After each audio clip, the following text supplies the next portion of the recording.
Hello प्यारे बच्चों। हम लोग विद्यालय परीक्षा समिति यानी बिहार बोर्ड का हिंदी पेपर देख रहे हैं, हिंदी का बुक देख रहे हैं जिसमें गोधूली हमारी पुस्तक है। उस पुस्तक को देख रहे थे। अगर 50 में 50, 50 में 50 और 100 में 100 आप लाना चाहते हैं तो आप इस चैनल पे बने रहिए। यह चैप्टर 4 है, जो चैप्टर 4 का जो नाम है नाखून क्यों बढ़ते हैं। तो प्यारे बच्चों, हम लोग कल इसका कुछ आधा पार्ट हम लोगों ने कवर कर लिया था और आधा इसमें से बचा हुआ था। तो आइए आज की सीरीज में हम लोग आज आधे को कवर करते हैं। जैसा कि हम लोगों ने कल यहाँ तक के देख लिया था बात को।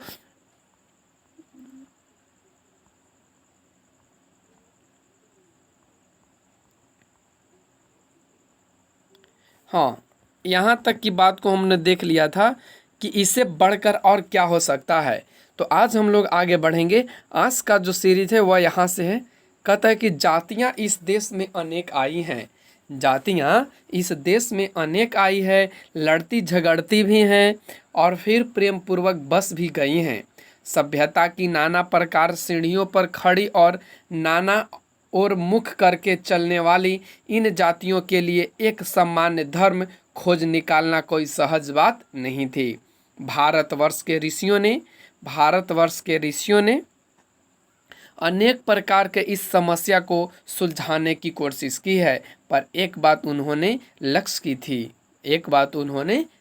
थी। अब देखिए, यहाँ हम समझाने की आपको कोशिश करते हैं कि भारत में जो है इस देश कहने का मतलब हम लोग सिर्फ भारत के बारे में पढ़ रहे हैं। तो इस देश में यानी भारत में लाखों अनेकों जातियां हैं। ये जातियां आपस में लड़ती झगड़ती रहती हैं और फिर प्रेम पूर्वक यानी फिर आपस में मिलजुल कर बस भी जाती हैं। यहाँ की जो सभ्यता है यानी भारत की जो सभ्यता है वह अनेक प्रकार के सीढ़ियों पर खड़ी चढ़ी उतरी भी है और एक तरफ मुंह करके इन सभी जातियों के लिए एक समान धर्म का खोज भी निकाल लिया है। तो यहाँ पर हम लोग की बात इस चीज़ पे गौर करनी चाहिए कि यह जो लेखक समझाना चाहते हैं कि जो हमारी पांचवी वृत्ति है वह क्या जातिवाद का बात करती है, क्या उससे कोई जाति का अर्थ निकलता है। सोचिए ज़रा आप। तो आगे की ओर बढ़ें तो आगे पर कहता है, पर एक बात उन्होंने लक्ष्य की थी और इस तरह से हमारे यहाँ ऋषियाँ भी हुई, ऋषियाँ मुनियाँ भी हुई, जिनमें ऋषि मुनि ने कभी किसी का कोई का धर्म नहीं उठाया। जैसे एग्जाम्पल के तौर पे ले लें कबीर जो जन्मजात जो थे वो ब्राह्मण थे, लेकिन उनका जो पालन पोषण हुआ वे जुलाहा के हुआ, तो ये कारण वे अपने को जुलाहा जाति से बिलोंग करते थे। क्या उन्होंने राम की भक्ति नहीं करी? अगर उसी तरह से हम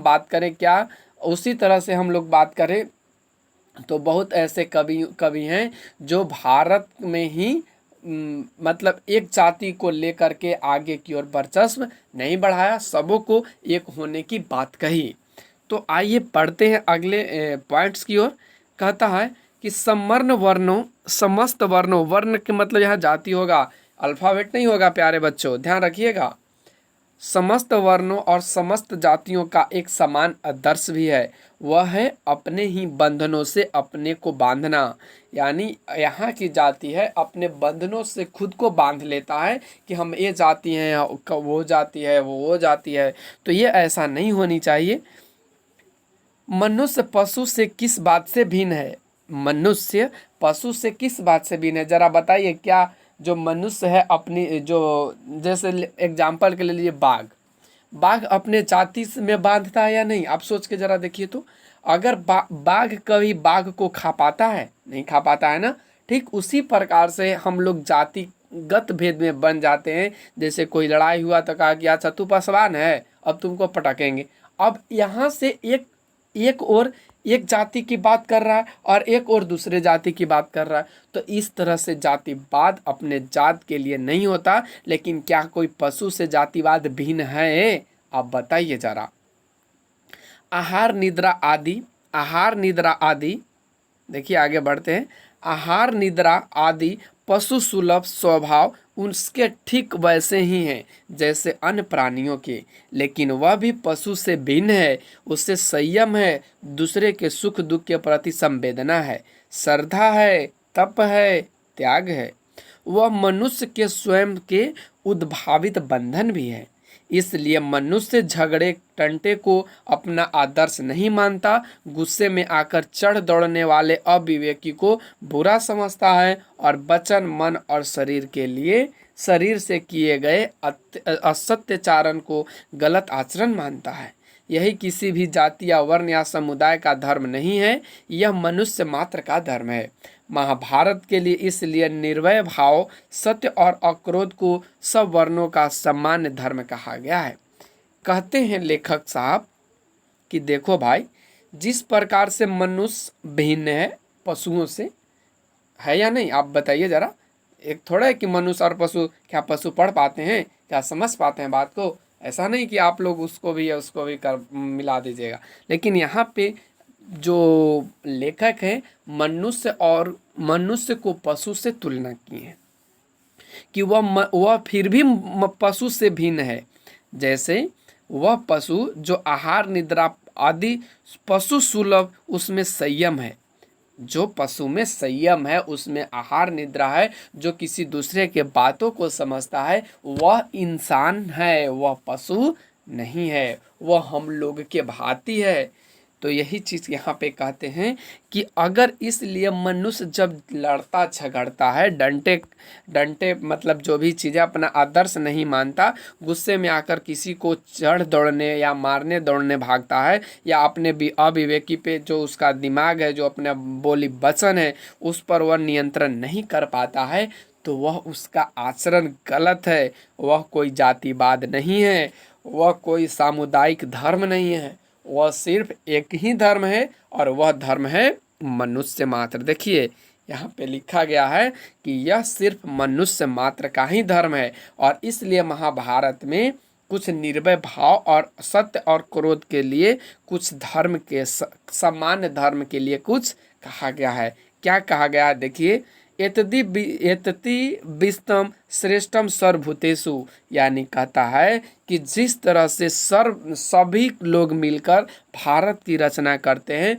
निर्वैत महाराज सत्यम क्रोध एवं च, जिस तरह से महाराज अपने क्रोध को शांति करके सत्य वचन बोलने की कोशिश करते हैं, ठीक उसी प्रकार से हर मनुष्य को ऐसे करने चाहिए, क्योंकि हर मनुष्य अपने मस्तिष्क से सोचता है और बोलता मुंह से है, और यह मुंह से बोलने के समय वह कुछ अनुचित बोल जाता है जो दूसरों के लिए कारण बन जाता है लड़ाई का। तो ध्यान रखिएगा, ये ऐसा कहते हैं कौन? लेखक।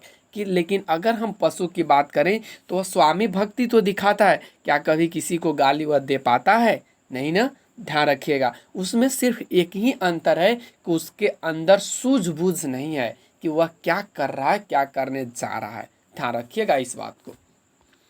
आगे अगले पॉइंट्स पे कहते हैं कि अन्यत्र इसमें निरंतर दानशीलता को भी गिनाया है। गौतम ने ठीक ही कहा था कि मनुष्य की मनुष्यता यही है कि वह सबके दुख सुख को सहानुभूति के साथ देखता है। यह आत्मनिर्मित बंधन ही मनुष्य को मनुष्य बनाता है। अहिंसा, सत्य और अक्रोध मूलक धर्म का मूल उत्स यही है। कहता है लेखक, कहते हैं कि मुझे इस बात की जो जानकारी है वह गौतम बुद्ध ने ठीक ही कहा था। उन्होंने पढ़ा होगा, क्योंकि गौतम बुद्ध के समय के तो वो है नहीं, क्योंकि गौतम बुद्ध का जन्म BC में हुआ था, ईसा पूर्व में। इनका जन्म AD में, ईस्वी में हुआ। तो कहते हैं कि गौतम बुद्ध ने ठीक ही कहा था। वो कुछ कह के मरे थे। क्या कहे थे? कि मनुष्य की मनुष्यता यही है। मनुष्य की मनुष्यता यही है। कौन सी है? कि वह एक मनुष्य किसी दूसरे मनुष्य के किसी दूसरे मनुष्य के सुख और दुख दोनों में सहानुभूति के साथ देखता है, मतलब एक भाव से देखता है। देखिए यहाँ पे लिखा है सहानुभूति के साथ देखता है। यही उसका आत्मनिर्मित बंधन ही मनुष्य को मनुष्य बनाता है। अहिंसा, सत्य और अक्रोध मूल धर्म का वह पालन नहीं करता है तो वह मनुष्य के रूप में नहीं कहा जा सकता है। मुझे आश्चर्य होता है कि अनजान ने भी हमारी भाषा में यह भाव कैसे रह गया है। लेकिन मुझे नाखून के बढ़ने पर आश्चर्य हुआ था।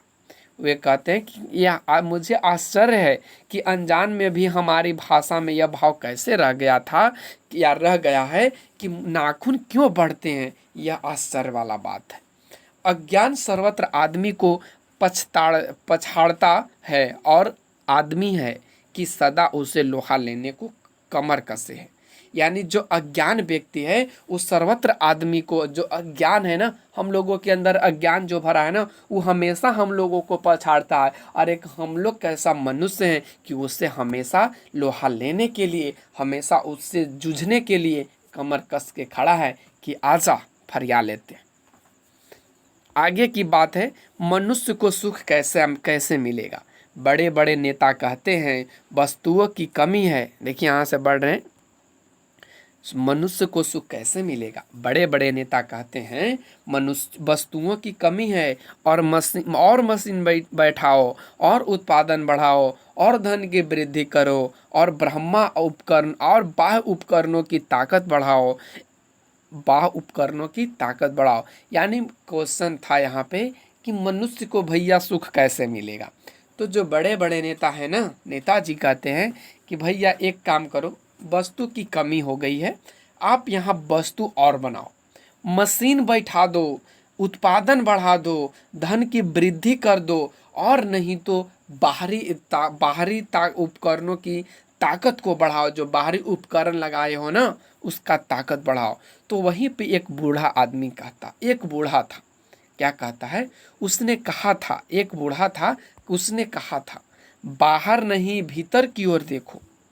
बूढ़ा ने कहा था कि बाहर नहीं भीतर की ओर देखो, हिंसा को मन से दूर करो, मिथ्या को हटाओ, क्रोध और द्वेष को दूर करो, लोक के लिए कष्ट सहो, आराम की बात मत सोचो, प्रेम की बात सोचो, आत्मतोषण की बात सोचो, काम करने की बात सोचो। उसने प्रेम की ही बड़ी चीज़ है, उसने कहा प्रेम ही बड़ी चीज़ है क्योंकि वह हमारे भीतर है। देखिए यह एक बूढ़ा किन की बात किया जा रहा है, जरा सोच के बताइए तो आप लोग।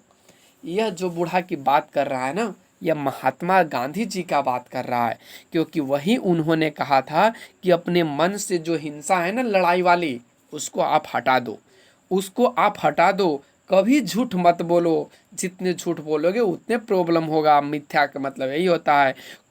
क्रोध और द्वेष को, जो आपके अंदर क्रोध है ना और द्वेष है ना कि उसको हम पीटेंगे भरदम, इसको दूर कर दो। लोक के लिए, लोक करने का मतलब जो हमारा समाज है ना उसके लिए कष्ट सहो। कौन ऐसा करता है, जरा सोचिए तो आप लोग कमेंट करिएगा। लोक के लिए कष्ट सहो, आराम की बात मत सोचो। कौन नहीं सोचता है, सभी सोचते हैं कि हमको एसी मिल जाता, हमको मतलब सोफा मिल जाता, उस पर आराम की ज़िंदगी जीते। प्रेम की बात सोचो, ये चल सकता है। हम लोग के जो उम्र है ना, यानी 10th to 12, या कह सकते हैं 10वीं टू ग्रेजुएशन तक हम लोग प्रेम सोचते हैं। लेकिन क्या करें, प्रेम ऐसी बेवफा चीज़ है ना जो हाथ से बाहर निकल जाती।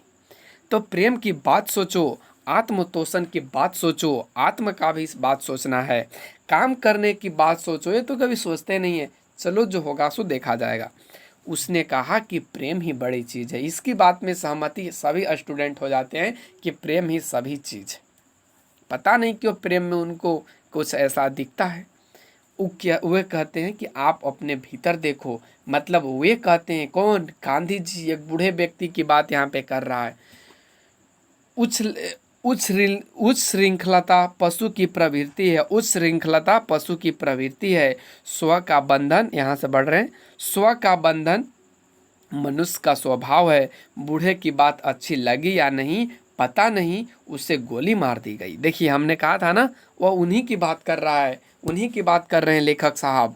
उन्हें क्या कर, उनकी जो यह बात सबों को अच्छा लगा या नहीं, लेकिन इस कंडीशन में उनको क्या कर दिया गया, गोली मार दिया गया। काहे, क्यों मार दिया गया, क्योंकि उन्होंने कुछ अच्छे भी बोले, कुछ बुरे भी बोले, और कुछ और भी उन्होंने कहा था जो इसमें आपको नहीं पढ़ना है। आप पढ़िएगा जब आगे के कंपटीशन एग्जाम में पहुंचेगा तो वहाँ आपको मिलेगा।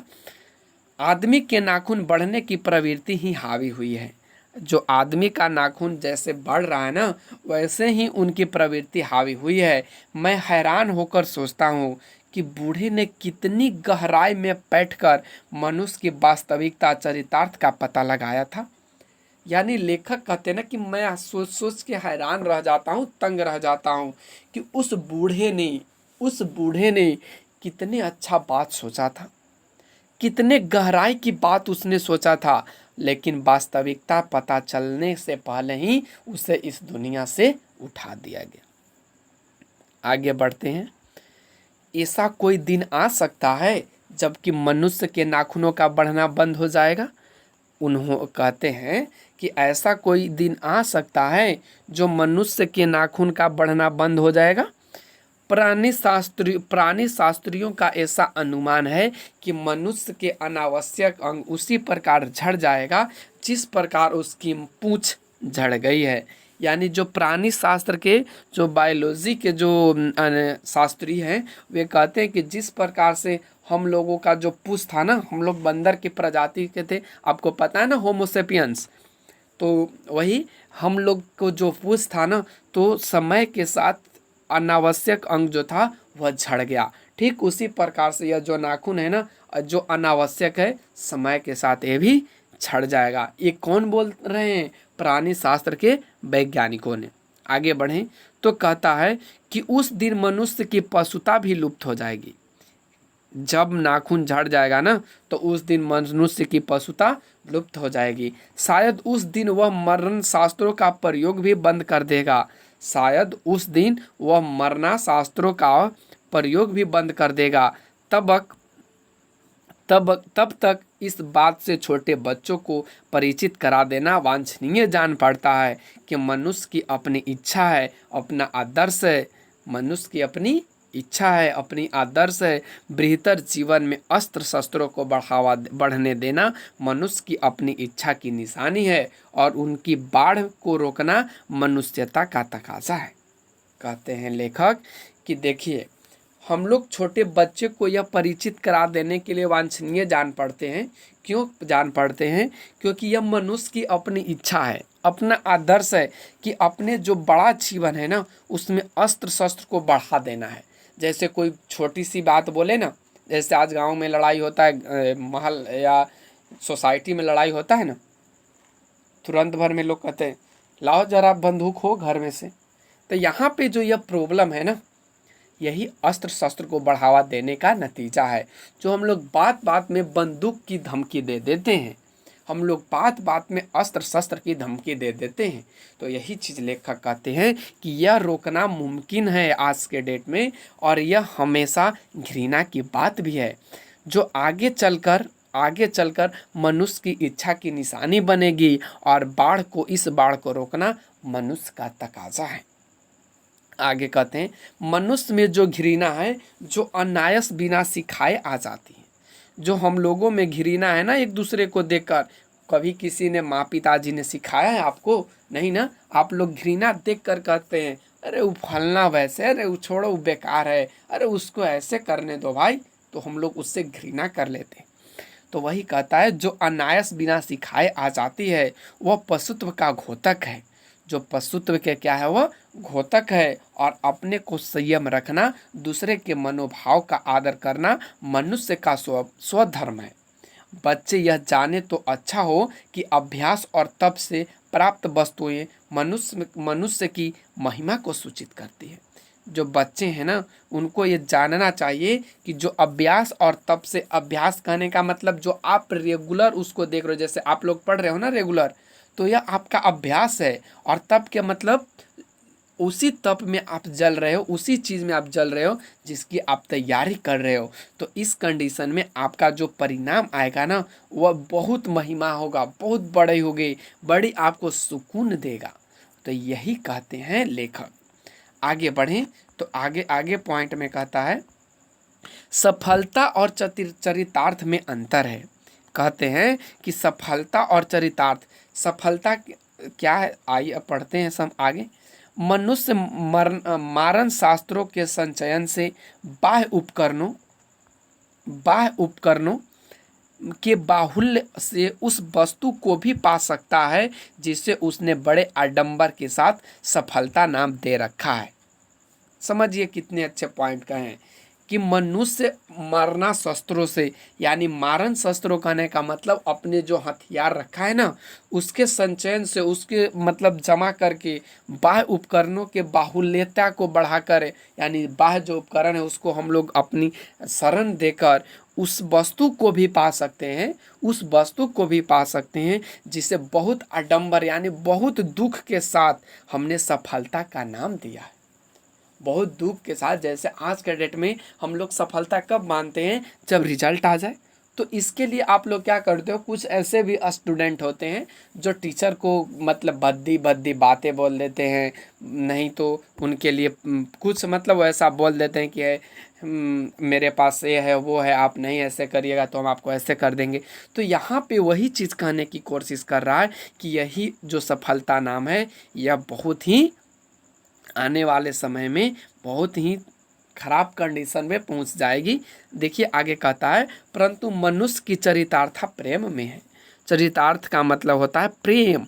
मनुष्य की जो चरितार्थ है वह प्रेम में है, मैत्री में है। मैत्री के मतलब दोस्ती में है, त्याग में है, अपने को सबके मंगल के लिए निशेष भाव से देने में है। कह रहा है कि चरितार्थ जो है ना वह प्रेम में आपको दिखाई देगा, वह मैत्री में दिखाई देगा, त्याग में दिखाई देगा और अपने को सबके मंगल के लिए निशेष भाव से देने के लिए दिखाई देगा। नाखून का बढ़ना मनुष्य की उस अंध सहजात वृत्ति का परिणाम है जो उसके जीवन में सफलता ले आना चाहती है। उसे काट देना उस स्व निर्धारित आत्मबंधन का फल है जो उसे चरितार्थ की ओर ले जाती है। यानी कह रहे हैं लेखक इस स्लाइड्स के द्वारा या इस अपने कहानी के द्वारा, ललित निबंध है ना इनका, तो इन निबंध के द्वारा कहते हैं कि मनुष्य उस अंध सहजात वृत्ति का परिणाम है। मतलब जो अंधापन में हम लोग जी रहे हैं, जो हम लोग आँख होते हुए भी अंधा की तरह जी रहे हैं, तो उसका यही परिणाम है जो उसके जीवन में तो सफलता लाना चाहती है। जैसे हम लोगों को तो जान रहे हैं ना कि पढ़ेंगे अच्छा से तैयारी करेंगे तो रिजल्ट तो आएगा, लेकिन हम लोग अंधापन में क्या है कि ओ फलाना बिना पढ़ले रिजल्ट ला दिया था। तो यहाँ पे यह चीज़ को प्रॉब्लम है, यह हम लोग अंधापन में जी रहे हैं और वही चीज़ को हम लोग काट देते हैं। काटने का मतलब जो हम लोग तैयारी कर रहे थे ना उसको छोड़ देते हैं और उस व्यक्ति की हम लोग देख के, उस व्यक्ति को देखकर हम लोगों के अंदर होड़ हो जाती है जो बिना पढ़े रिजल्ट की ओर अग्रसर बढ़ जाते हैं। उनके लिए कुछ वैसा हो जाता है, घुटी उटी मिल जाती है या उनका लक चार्ज कहिए या कुछ मतलब उस तरह की घटना हो जाती है जिसके कारण उसको रिजल्ट आ जाते हैं। तो लोग वही करने की कोशिश करते हैं जो हमारे सफलता में प्रॉब्लम या बाधक बन जाती है और उसे हम लोग कहते हैं, लेखक उसे काट देना उस स्व निर्धारित आत्मबंधन का फल है और लेखक उसको अपने अंदर से काट देते हैं, वह उनका फल है जो उसे चारितार्था की ओर ले जाती है। कम वक्त नाखून बढ़ते हैं तो बढ़े, मनुष्य उसे बढ़ने नहीं देगा। लास्ट में लेखक जी कहते हैं कि नाखून बढ़ता है तो भैया बढ़ने दो, हम उसे बढ़ने नहीं देंगे। इसका मतलब आप समझे ना कि अगर कोई हमें कुछ करता है तो करने दो, लेकिन हम उसको और आगे करने नहीं देंगे। हम जितना करें वो बढ़िया है, अगला नहीं करे यही बढ़िया नहीं है।